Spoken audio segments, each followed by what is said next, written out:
ورحمۃ اللہ وبرکاتہ. محترم ناظرین کرام، اگر آپ ہماری یوٹیوب چینل پر نئے ہیں یا آپ نے ابھی تک ہمارا چینل سبسکرائب نہیں کیا ہے تو ضرور سبسکرائب کر لیں اور ویڈیو کو لائک اور شیئر کرنا نہ بھولیں. ہم آپ کے سامنے پیش کر رہے ہیں الفیۃ الحدیث کا اردو ترجمہ حدیث نمبر سیریل کے ساتھ. بسم اللہ الرحمن الرحیم. باب ما جاء فی صوم یوم عاشوراء.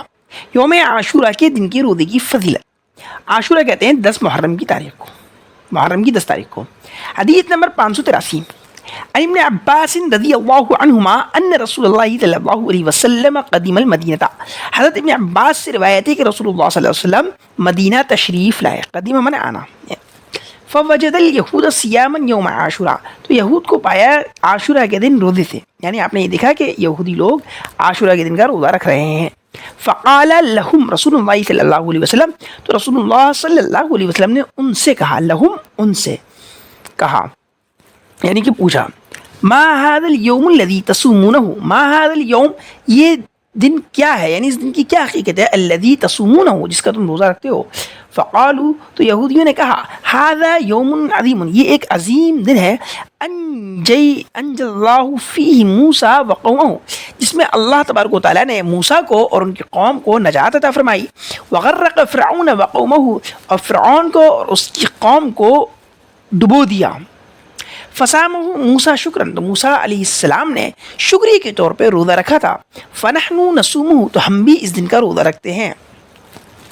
فقال رسول اللہ صلی اللہ علیہ وسلم، تو اللہ کے رسول صلی اللہ علیہ وسلم نے ارشاد فرمایا، فنحن احق واولی بموسیٰ منکم، تو ہم زیادہ حقدار ہیں اور موسیٰ علیہ السلام سے زیادہ قریب ہیں تمہارے مقابلے، یعنی ہم تم سے زیادہ موسیٰ کے حقدار ہیں اور موسیٰ سے زیادہ قریب ہیں. فصامہ رسول اللہ صلی اللہ علیہ وسلم، تو اللہ کے رسول صلی اللہ علیہ وسلم نے خود اس دن کا روزہ رکھا. وامر بصیامی، اور اس دن کے روزہ رکھنے کا حکم فرمایا.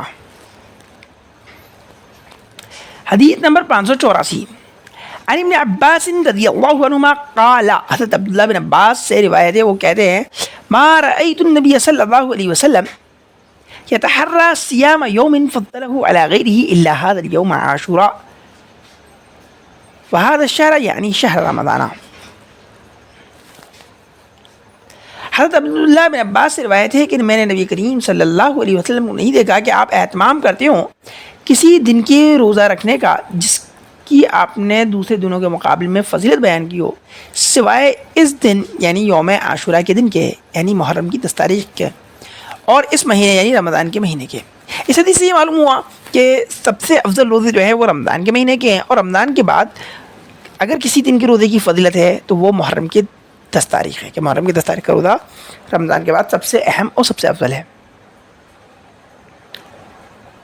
حدیث نمبر 585 عن عبداللہ بن عباس رضی اللہ عنہما قال، حضرت عبداللہ بن عباس سے روایت ہے، وہ کہتے ہیں، حین صام رسول اللہ صلی اللہ علیہ وسلم یوم عاشوراء، کہ جب رسول اللہ صلی اللہ علیہ وسلم نے عاشورے کے دن یعنی کہ محرم کی 10 تاریخ کو روزہ رکھا. وامر بصیامہ، اور اس دن کے روزہ رکھنے کا حکم بھی دیا، ہمارا حکم دیا بصیامہ، اس دن کے روزے رکھنے کا. قالوا، تو صحابہ نے کہا، یا رسول اللہ، اے اللہ کے رسول، انہ یوم یعظمہ الیہود والنصارى، انہ یوم، یہ تو ایسا دن ہے جس کی یہودی اور عیسائی لوگ تعظیم کرتے ہیں، نصارہ عیسائی لوگ.